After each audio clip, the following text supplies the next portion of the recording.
అతిలోక సుందరి శ్రీదేవి హఠాన్ మరణం పాలై అప్పుడే 10 నెలలు దాటిపోయింది. ఆమె మరణానికి సంబంధించిన మిస్టరీ గురించి మొదట్లో కొన్ని రోజులు రకరకాల ఊహాగానాలొచ్చాయి. మీడియా రకరకాల కథనాలు వెలువరించింది.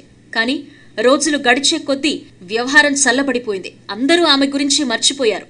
తన భార్య మరణం గురించి బోనీ కపూర్ ఒక వెర్షన్ చెప్పి ఆ వ్యవహారానికి తెరదించారు. అయితే శ్రీదేవి చనిపోయినప్పుడు అసలేం జరిగింది అన్నది దృశ్య రూపంలో చూసే రోజులు త్వరలోనే రాబోతున్నాయి.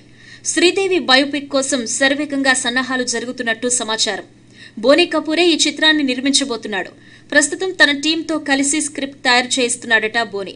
ఈ చిత్రాన్ని ఆయనే డైరెక్ట్ చేస్తాడని కూడా బాలీవుడ్ లో ప్రచారం జరుగుతూ ఉండడం విశేషం.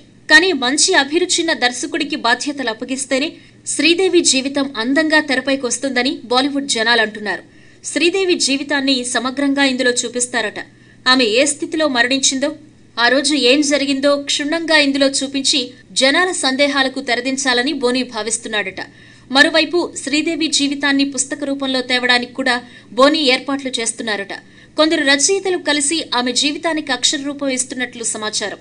శ్రీదేవి బయోపిక్ ను ఈ ఏడాదే మొదలుపెట్టి సంవత్సరం చివరిలోపు ప్రేక్షకుల ముందుకు తేవాలనే ప్రయత్నంలో ఉన్నాడట బోనీ కపూర్.